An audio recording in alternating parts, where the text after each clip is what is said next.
Presente, profesor. Coproparasitológicas, ¿ya? Hoy vamos a ver las técnicas coproparasitológicas en lo que es el tema de hoy.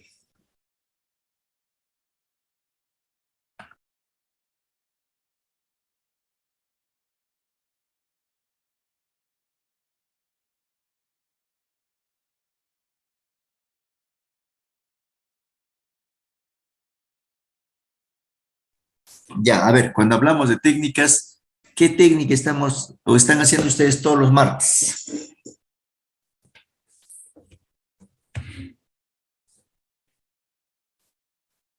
A ver, examen parasitológico simple, ¿no? El más usado y el más simple que puede haber en laboratorio.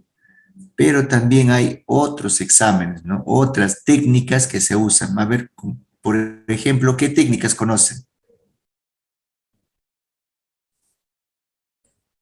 ¿Me escucha? Sí, magíster. Ah, ya, yo dije, ya, Sí, se doctor, sí se murieron. escucha. A ver, ¿qué técnicas? Tenemos técnica de flotación y técnica de sedimentación, ¿no? ¿Qué diferencia ahora entre estas dos? Sedimentación y flotación.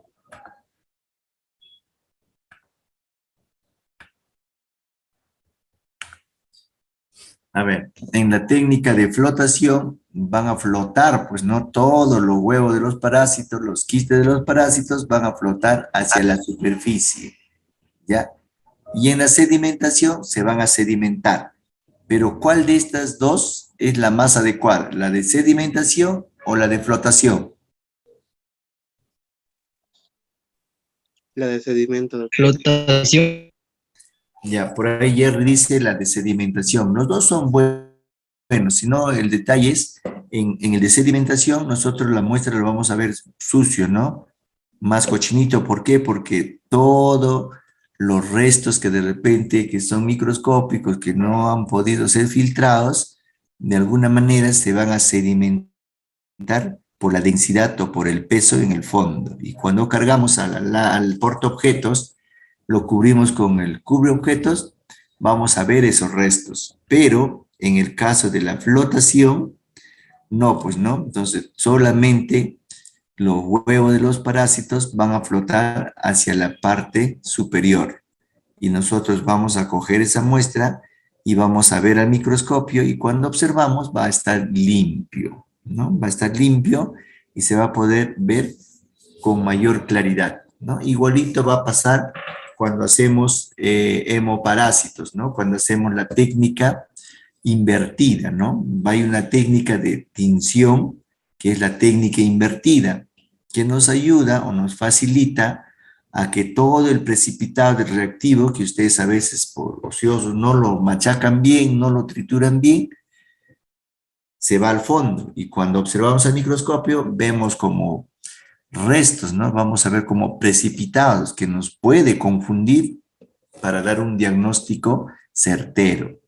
Entonces ahí también hay una técnica invertida, ¿no? Invertimos la lámina, ponemos nuestros colorantes y hacemos la tinción. Y cuando vamos a ver al microscopio, observamos a estos hemoparásitos limpios, ¿no? Limpios, donde sí podemos distinguir y decir que tiene tal o cual enfermedad, ¿ya? Entonces, hoy vamos a ver las diferentes técnicas que se puedan presentar. A ver, ¿qué nos dice? Procedimientos de laboratorios. Los médicos deben conocer con exactitud las diferentes técnicas para poder solicitarlas e interpretar los diferentes resultados adecuadamente. ¿Ya? A ver, entonces, si el médico va a solicitar al laboratorio un diagnóstico de enfermedad de malaria, ¿qué examen va a pedir al laboratorio?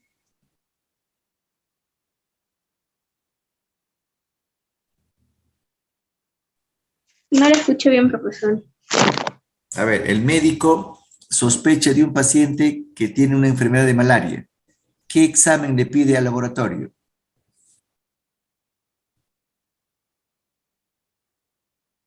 No, el TB no es... Ocupado. Hisopado Sudado. tampoco. Raspado. Tampoco.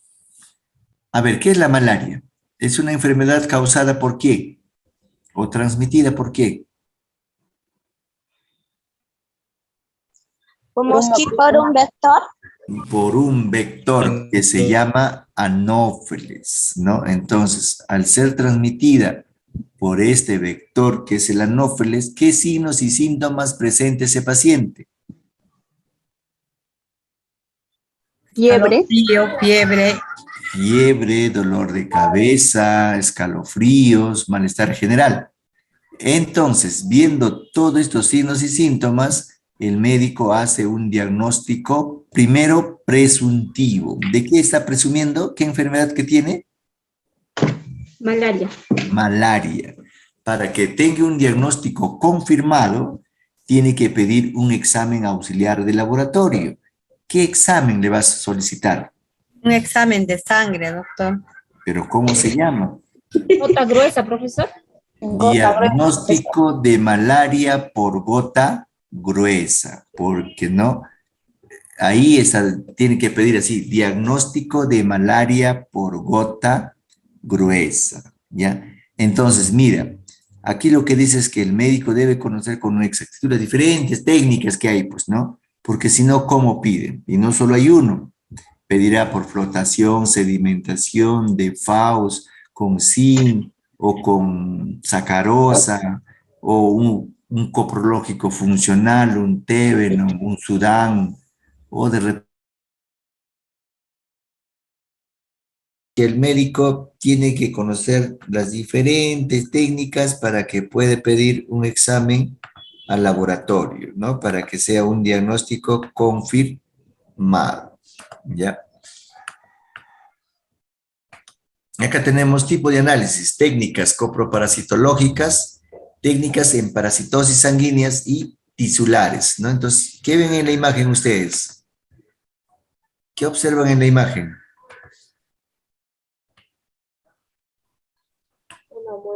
Frotis.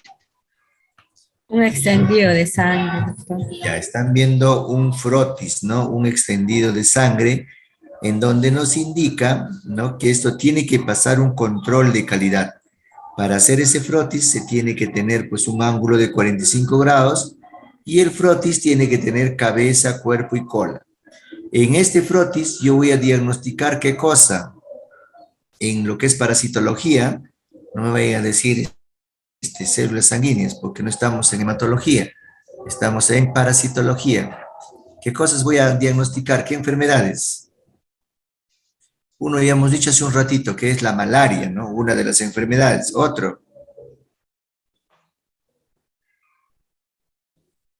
La leucemia. La leucemia es en citología sanguínea, en parasitología. Leishmania. La leishmaniasis, ¿no? O la UTA. ¿Qué más? El dengue, profesor. ¿El qué? El dengue. El dengue, no, el dengue no se hace en un brote sanguíneo, son pruebas serológicas que se trabaja con pruebas inmunocromatográficas.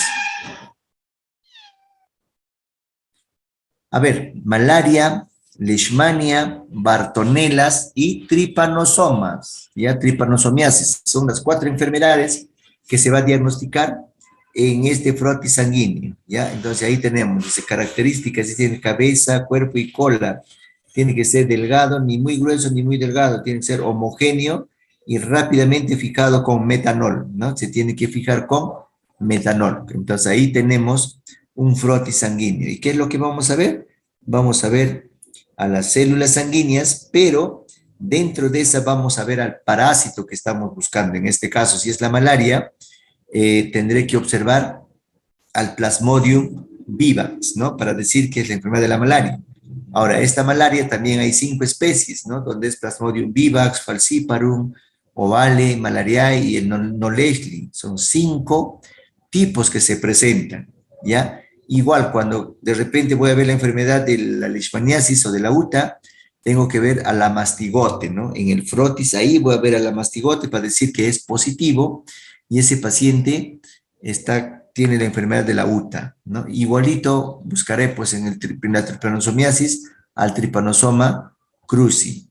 Y cuando es de la bartonelosis, buscaré a los bacilos o a los cocobacilos, ¿no? Entonces, voy a tener diferentes técnicas para yo diagnosticar cierto tipo de enfermedades en lo que respecta a parasitología con un frotis sanguíneo.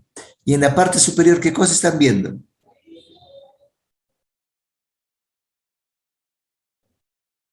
A ver, señorita Guadalupe, Sí, profesor. ¿qué es lo que ves en la imagen en la parte superior?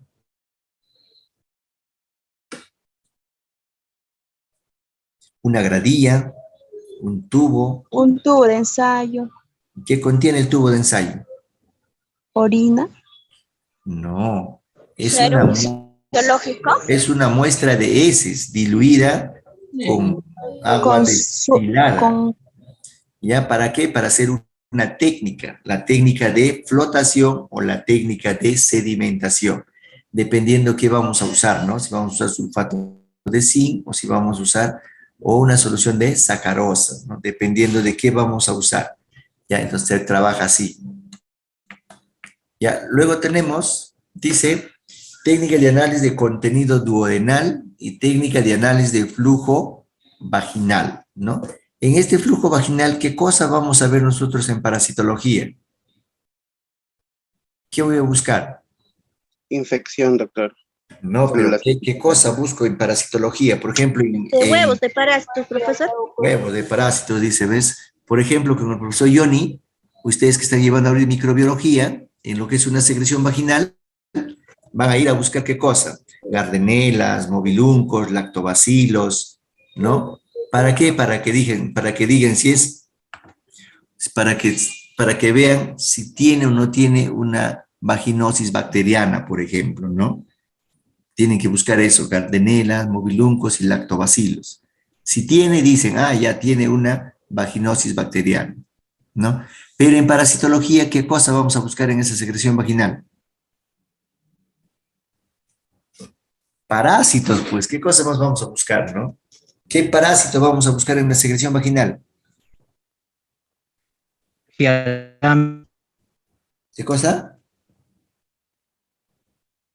Giardia. No, la Giardia lambia, no. En eso vamos a encontrar en una muestra de heces, ¿no? En la secreción vaginal lo que van a buscar ustedes es a las trichomonas vaginales, ¿no? Recuerdan que hay tres tipos de trichomonas, ¿no?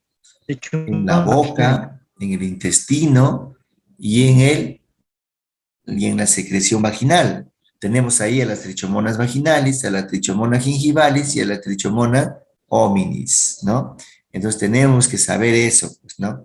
Entonces ahí tenemos para buscar a estas trichomonas. No solo se busca trichomonas, sino parásitos, también se busca pues hongos, bacterias, células y un montón de cosas. Pero ahorita lo que nosotros tenemos que apuntar es a parasitología, porque la unidad didáctica es parasitología. ¿Ya? Listo. A ver, ¿qué dice la siguiente diapositiva? Técnicas coproparasitológicas. Acá tenemos. Dice, dado que la sintomatología de estas parasitosis es poco características, ha de confirmarse el diagnóstico por medio de análisis de laboratorio. El método más simple es el estudio de las materias fecales, pero existen además algunos procedimientos complementarios. Por ejemplo, si en mi primera muestra me sale negativo, la segunda me sale negativo, y el paciente o el niño tiene la sintomatología, ¿qué tengo que hacer?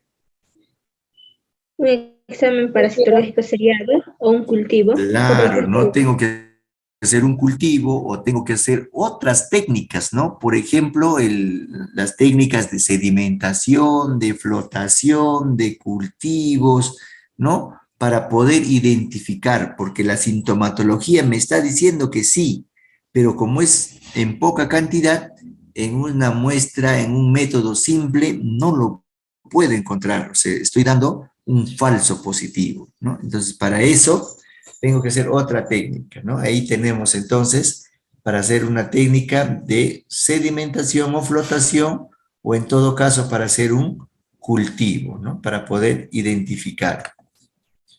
Obtención de la muestra fecal, dice, ¿no? ¿Cómo se obtiene? La muestra emitida espontáneamente es la muestra óptima para el examen coprológico.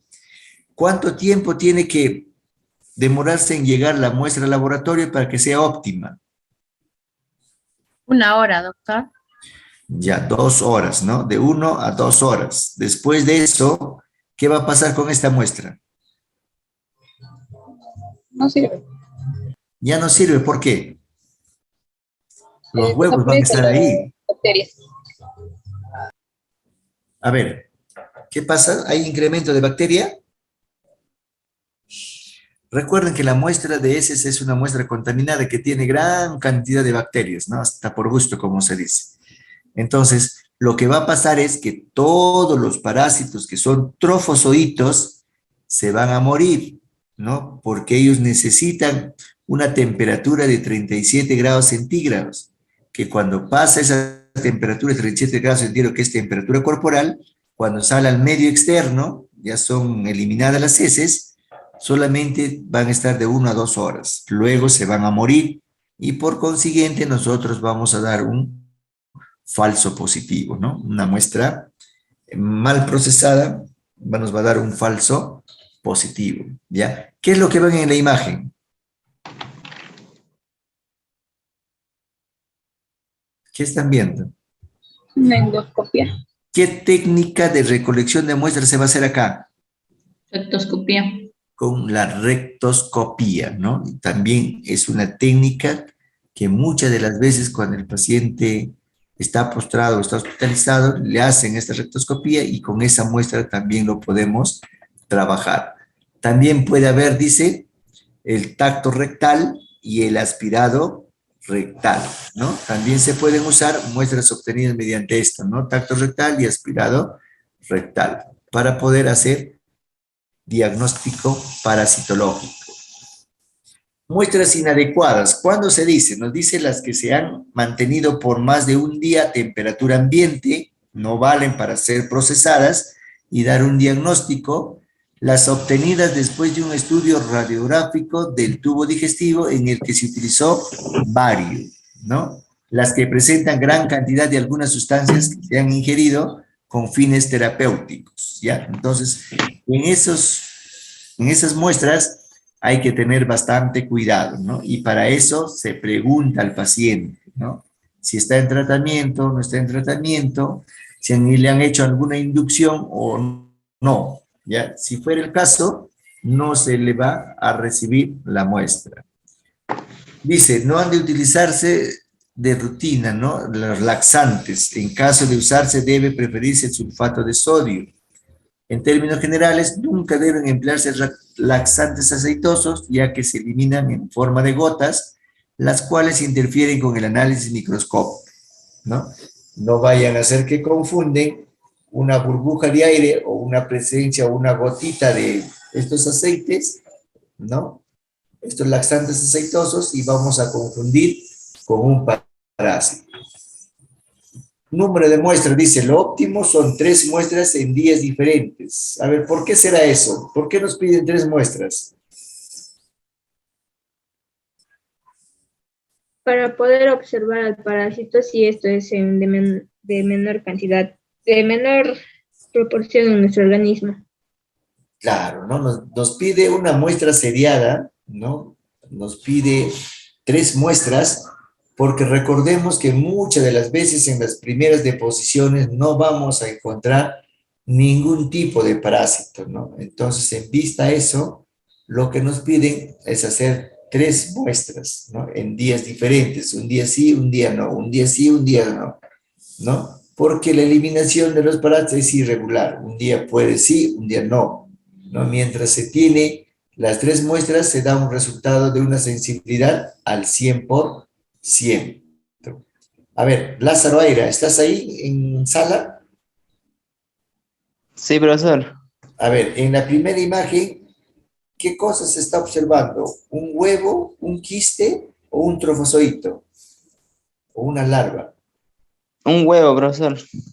Un huevo. A ver, según usted, ¿huevo de qué es?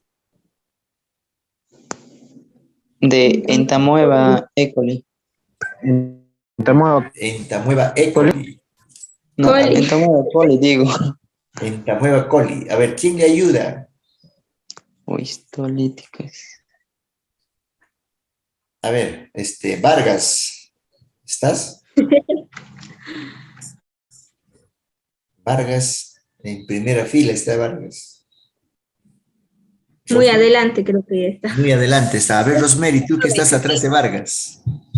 Es Rosemary. Entamoeba coli. Es un quiste de Entamoeba coli. Claro, Aira, eso, por favor. Es una entamoeba coli, pero no es un huevo, es un quiste de entamoeba coli. ¿Ven? Coli. Ya han grabado en su chip ustedes, ya lo ven a la imagen, ya lo ven al microscopio y ya están reconociendo, ¿no?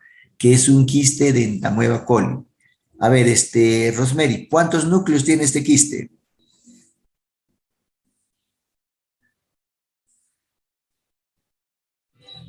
Sí. 5, profesor. Claro, ¿no? 1, 2, 3, 4, 5. 5 núcleos. Por ende, es un quiste de entamoeba coli. A ver, ¿de quién su nombre me recuerdo? Gallo. Palacios, Natalia, Gallo. Así creo que es, ¿no? Palacio. ¿Está? No está. Sí, profesor, dime. A ver, para yo poder observar a este quiste de entamoeba coli, ¿qué reactivo he usado? El Lugol, profesor. Pero luego que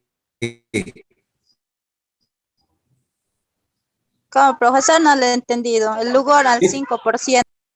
no, ¿cómo vas a usar Lugol al 5%? Así me han hecho su informe, pues dice Lugol al 5% para observar huevos o quistes de parásitos. Mal, pues, ¿no? Al 1%. Al Claro, ¿no? 1%, profesor. Lugol para preparaciones húmedas al 1%. Ciento. Ya, eso. Ya, a ver quién está por ahí. Otro que me acuerdo, García. García.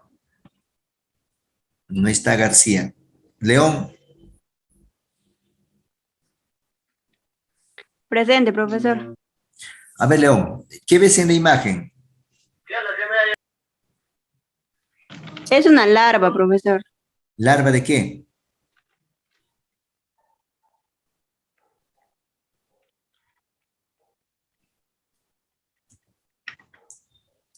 A ver, ¿quién le ayuda?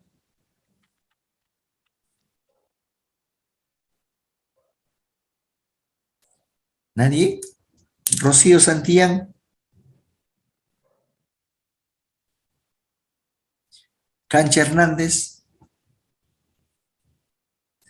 Bustillos. No hay nadie en sala, solito estoy. Ya, a ver, es una larva de estrongiloides, ¿ya? Una larva raptitoidea de estrongiloides que mide 200 micras, ¿no? ¿Y qué reactivo he usado para observar a esta larva? Lugol. No, en Lugol se va a Suero morir. fisiológico, profesor. Claro, suero fisiológico. Los trofozoitos y las larvas se observan en trofozoito. Y a ver, ¿a qué se parecerá a un adulto que mide de 30 centímetros?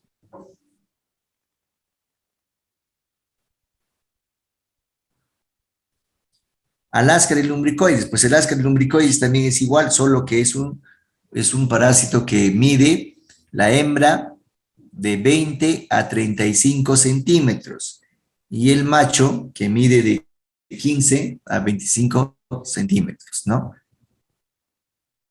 Ya, listo. Envío, dice, a ver, ¿cómo están haciendo ustedes el envío de su muestra? Las muestras deben enviarse al laboratorio cuanto antes para su análisis. Esto por cuanto no debe ser así. Los trofozoitos de los protozoarios pierden movilidad y se pueden alterar sus características y además se incuban algunos huevecillos, helmintos, lo que dificultan su diagnóstico, ¿no? Entonces, para que sea una adecuada muestra, tenemos que conservarlo, ¿no? En caso de que la muestra no pueda ser enviada inmediatamente al laboratorio, que es su caso de ustedes que están en su comunidad o en la periferia, debe emplearse algún método de conservación para garantizar la calidad del diagnóstico. ¿Qué es lo que están viendo en la imagen? Un transportador de muestras, profesor. Ya, un Hielo. cooler, ¿no? Un cooler. Y el cooler, ustedes no tienen cooler porque cuesta muy caro, pero puede hacer a la vez del cooler la cajita de chupete que se vende, ¿no? La caja de Tecnopor. Pero dentro de esa caja de Tecnopor, ¿qué tiene que tener?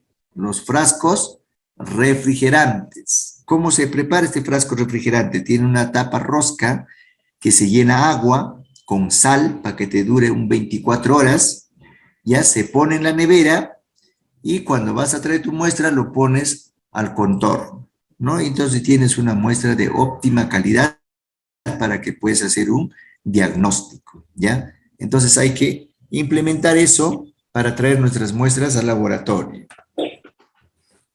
O en todo caso dice refrigeración, ¿no? Cuando la conservación se debe hacer por unas horas o hasta un día, ¿no? Colocar el frasco con la muestra en el refrigerador, nunca en el congelador. ¿Dónde está esa parte del congelador? ¿En la parte superior o inferior? Superior. Inferior. Superior. ¿A cuántos grados llega?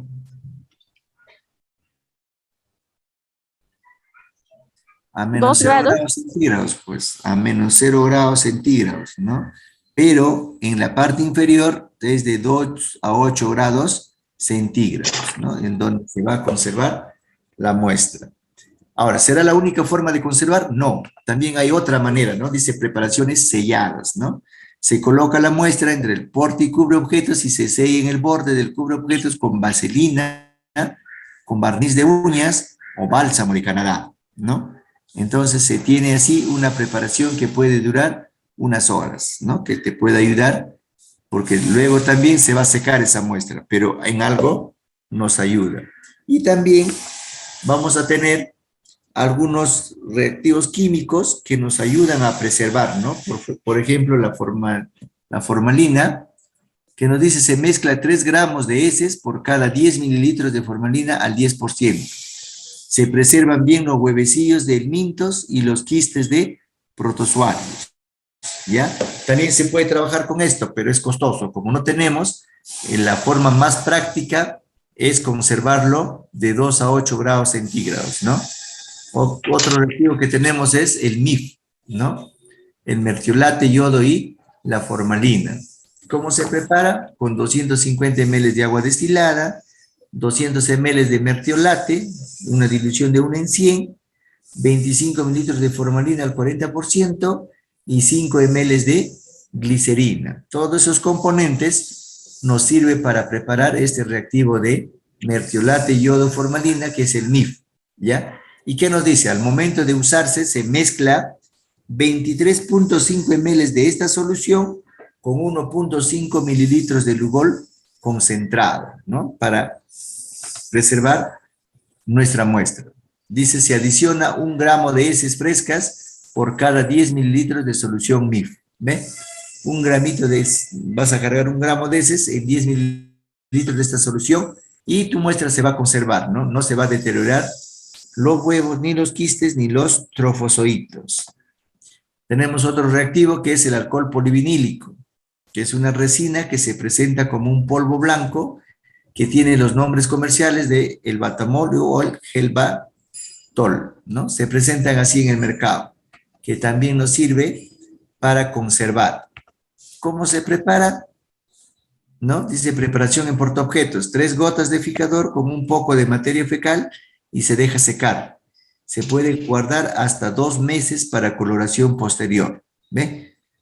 Nos ayuda a preservar las muestras. El reactivo también dice conservación en fresco. Se mezcla una parte de heces con 3 partes de fijador y se conserva tapado. Cuando quieres hacerlo en fresco. Análisis. ¿Qué análisis vamos a hacer? Aquí tenemos una observación directa. A ver, ¿qué se muestra en la imagen? Observación directa en solución salina.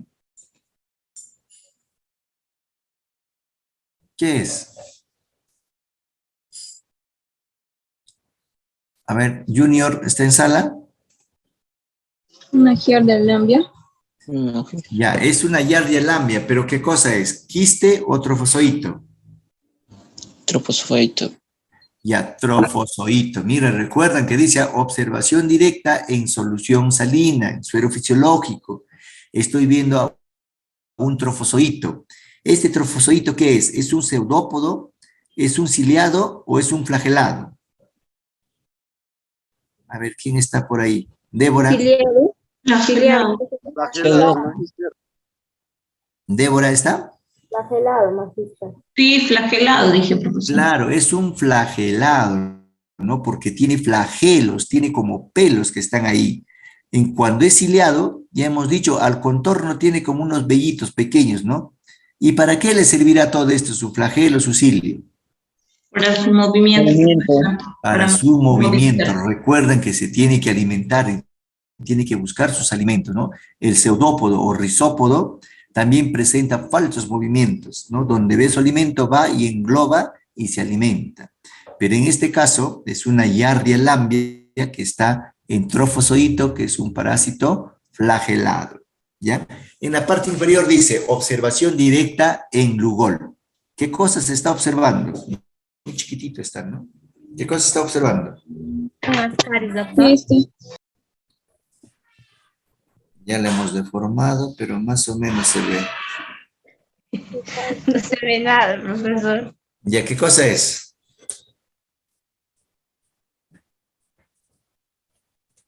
¿Qué estamos observando en el Lugol? ¿Qué cosa ustedes pueden ver en esa imagen? Es la yardia lambia. Ya, la yardia lambia. ¿Pero qué? Por ahí alguien decía. El quiste. Quiste de yardia lambia. Recuerdan que eso yo no puedo observar como objetivo de 10. Lo tengo que observar como objetivo de 40 y aún así es pequeñita, es chiquita, que no puedo diferenciar muy bien, ¿no? Entonces tiene que haber bastante práctica, ¿no? Para que puedan observar. Y en la parte inferior, ¿qué cosa está? Entamueva coli. Quiste de Entamueva coli, ¿no? ¿Por qué se diferencia? Porque tiene varios núcleos interiores, ¿no? Va a presentar 4, 6, 5, 8 núcleos, ¿no? Entonces me ayuda a diferenciar, ¿no? Ahí tengo un quiste, entonces. Profesor, Luego también voy a... una ¿Sí? consulta. Dime. Normalmente, ¿cómo diferenciamos un huevo de un quiste? Ya, a ver, por el tamaño. Los quistes van a ser más pequeños que los huevos. Los huevos, por ejemplo, de Ascaris va a llegar a medir 80 micras, ¿no? Va a llegar a medir 90, del de la fasciola hepática va a pasar los 100, ¿no? Entonces son grandes. Mientras que los quistes solamente van a tener pues 30 a 40 micras, ¿no? Son más pequeñas. ¿Ya? Luego tenemos otras técnicas en lo que son las tinciones, la coloración tricómica, la coloración de Nielsen modificado, la coloración de Wright y el de Jemsa, ¿no? Que nos va a servir, y acá falta también, por ejemplo, la tinción de Leishman, ¿no?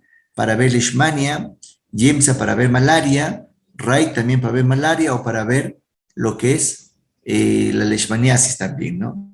Entonces nos sirve para hacer el diagnóstico de hemoparásitos, ¿ya? Aquí tienen ustedes una coloración simple y una coloración invertida, ¿no? Hay dos técnicas, ¿no? Para poder observarlo. Luego vamos a ver, dice, las técnicas de concentración, ¿no? Acá tenemos, existen dos tipos, el de sedimentación y el de flotación, ¿ya? Aquí tenemos el de sedimentación. ¿Qué es lo que nos ayuda este método de Ritchie? Entonces, se va a trabajar con formol y con éter, ¿no? ¿En qué nos va a ayudar? En que todos los parásitos, por lo que son más densos que el reactivo, van a irse al fondo, ¿no? Pero igual como se van al fondo, se van a ir también con algunos otros desechos. Por eso es cuando nosotros vemos al microscopio, nos dice que vamos a ver con restos, ¿no? Se dice por eso que es el más sucio o el más cochinito. En cambio, cuando es por flotación, todos esos huevos flotan hacia arriba, ¿no? Y todo lo demás, los desechos, quedan en el fondo, ¿no? Entonces se ve más limpio, ¿ya? Ese es cuando es la flotación. Pero ¿cómo vamos a hacerlo? ¿No? Se va a trabajar con sulfato de zinc o con solución sacarosa o la técnica de Willis. ¿Qué hacemos? En un beaker vamos a agarrar de 3 a 4 gramos de ese, lo vamos a mezclar con agua, lo vamos a diluir y luego lo vamos a filtrar en un tubo de ensayo con la ayuda del embudo y con doble gasa. Luego lo vamos a centrifugar, vamos a lavar 3 o 4 veces. Luego de lavado, lo vamos a adicionar el sulfato de zinc, ¿no? Para hacer el método de flotación. Ya eso ya lo vamos a hacer en la práctica, es la práctica del siguiente miércoles, ¿no? La técnica de Faust por flotación. También nos dice análisis de flujo vaginal. Aquí tenemos, a ver, ¿qué pueden ver ahí ustedes? A ver, análisis de flujo vaginal. Dice, se realiza para buscar trichomonas vaginales. La muestra se toma con un aplicador con algodón y se realiza la observación directa microscópica en solución salina. A ver, ¿qué es lo que están viendo en la primera imagen? ¿Qué es lo que pueden observar? Ardor o picazón, doctor. Paciente con ardor o picazón, ¿no? Entonces, eso es clave de que puede tener el parásito de la trichomona vaginalis. Y al ladito, ¿qué están viendo? Hay una manito, ¿qué están viendo en esa imagen? Recolectando la muestra ¿Muestra de qué? de secreción vaginal. Mira, esta muestra de secreción vaginal que Es está el viendo útero, como doctor. un requesón, claro. ¿Qué es lo que van a recolectar? En esto lo que mayormente van a observar, ¿qué cosa es? Van a observar a las hifas y levaduras, ¿no? Que es un hongos. ¿Qué tipo de honguitos es? ¿Cómo se llama ese hongo? La cándida albicans, Albicans, ¿no? doctor. Ya, claro, pues entonces, por eso que dicen, ¿no? Hay ardor y hay picazón, ¿no? En cambio, en la trichomoniasis también va a haber ardor y picazón. Entonces, se tiene que hacer un diagnóstico a través del microscopio para ver si hay hifas y levaduras y de repente tiene un olor a pescado. Cuando hago el test de aminas, de hecho que es un hongos, la cándida albicans, ¿no? Pero si la secreción es blanquecina y abundante, con bastante presencia de células, ya, es una trichomona vaginalis. Y lo voy a ver en el microscopio con sus flagelos ahí moviéndose, ¿no? Que me ayuda a diagnosticar. Y por último, en la última imagen, ¿qué cosa ven? ¿Qué cosa ven? Una tinción, ¿Una tinción de qué? Gram, Tinción de Gram. ¿Y qué estoy viendo ahí? las bacterias Gram. Bacilos, lactobacilos, mobilitos y gardenelas, ¿no? Entonces, recuerda que se puede hacer un diagnóstico parasitológico, un diagnóstico micológico y un diagnóstico bacteriológico. Los dos de acá no me interesan, lo que me interesa es el parasitológico. ¿Ya? Profesor, una pregunta. Sí. Para hacer esa observación, necesariamente en cuanto a parasitología, si trabajamos con la secreción, ¿tenemos que realizar la tinción o tiene que ser de manera directa?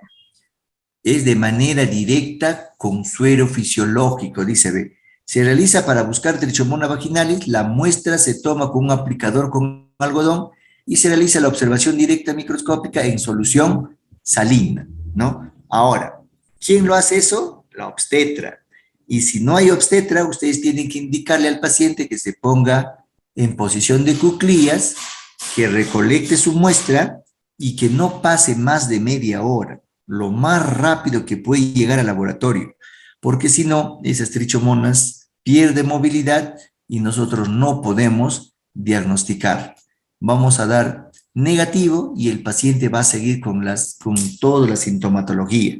Entonces se tiene que decir que tiene que llegar lo más rápido al laboratorio. Entonces, cuando el mismo paciente se toma la muestra, tiene que ponerlo en un tubo y con suero fisiológico. A ver, cuando uno va al laboratorio, te entrega un tubo de vidrio con tapa rosca. Hoy ya me quedé 4 minutos, ya, un tubo de tapa rosca, ¿ya? Y se le adiciona 1 mililitro de solución salina. le das un hisopo estéril, le indicas cómo va a sacar, se extrae la muestra, lo pone el hisopo en el tubito y rapidito tiene que llevar al laboratorio. Ya, dice parásitos sanguíneos y tisulares, ¿no? Lo que hablábamos a un inicio, que tenemos la gota gruesa, dice, realiza con sangre y consiste en una preparación gruesa en portaobjetos de la muestra, la cual se fija y se tiñe para su observación microscópica, ¿no? Ahí está, se pone una gotita, ¿no? Se hace una gota gruesa y un frotis. Y luego vamos a ver, cuando ya vamos al microscopio, al Plasmodium vivax, que me está determinando la enfermedad de la malaria. A ver, ¿con qué objetivo voy a observar esta muestra? Ya llevaron microscopía. 100X, profesor. Con el de 100X, ¿por qué? De 100X, no de 40. Ya, ¿por qué 100X? Porque es una muestra coloreada, profesor. Ya, porque es una muestra coloreada y voy a usar aceite de inmersión. Ya. Aquí tenemos otra que dice raspado de piel. Cuando se presentan úlceras sospechosas de infecciones por protozoarios como leishmaniasis, se toma la muestra directamente de la lesión raspándola fuertemente con un bisturí y luego el material se extiende en un portaobjetos para su fijación, tinción y observación, ¿no? ¿Qué enfermedad voy a diagnosticar con eso? Leishmaniasis. Leishmaniasis, conocido comúnmente como la UTA, ¿no? ¿Pero qué cosa voy a observar en su lámina? En malaria observaba el Plasmodium vivax. ¿Y en esta leishmaniasis qué voy a observar? Los amastigotes. Claro, ¿no? A esos parásitos que son los amastigotes o también puede ser los promastigotes, ¿no? Cuando hago un medio de cultivo. Puedo observar al promastigote o puedo observar al amastigote, que me va a decir que este paciente tiene la enfermedad de la leishmaniasis y por ende se le va a dar su tratamiento, ¿no? Profesor, una pregunta. Sí. ¿Y si un paciente tiene leishmaniasis dentro del nariz, cómo se extrae la muestra? Ya, eso se llama una leishmaniasis mucocutánea. Todo paciente que ha tenido una leishmania cutánea en la piel y no ha sido adecuadamente tratado, porque esta enfermedad se trata con el glucantime, que son 20 ampollas, ¿no? Te tienen que poner todos los días. Y por ahí el paciente ha dejado un día, ya le malogró. Y esta va a ser la enfermedad del mucocutánea. Lo tienes que sacar con un bisturí. Pero por el hecho de que es una parte incómoda, te puede salir negativo, negativo, negativo. ¿Qué haces? Haces una muestra de IFI, inmunofluorescencia indirecta. Le sacas su muestra de sangre, lo separas el suero y lo mandas al INS, ¿no? Para que le hagan IFI, inmunofluorescencia indirecta, para que vean si es o no es la enfermedad de la leishmaniasis. ¿Se entendió? Sí, profesor, gracias. Ya, creo que esa es la manera como se trabaja en lo que es parasitología, en lo que es raspado de piel. ¿Alguna consulta, alguna pregunta? Nos queda un minuto. No alcanza para la pregunta. No alcanza tiempo para la pregunta, entonces muchísimas gracias por su atención. Será hasta el día martes, Profesor. Dios mediante. Sí, dime. Hace rato, como dijo, no lo escuché bien, lo que dijo cuando las muestras no llegan al laboratorio en su debido tiempo, ¿qué es lo que pasa, dijo? Pierden movilidad los trofozoitos, entonces nosotros diagnosticamos a los trofozoitos por su movimiento. Ya, profesor, gracias. Ya, bien, joven.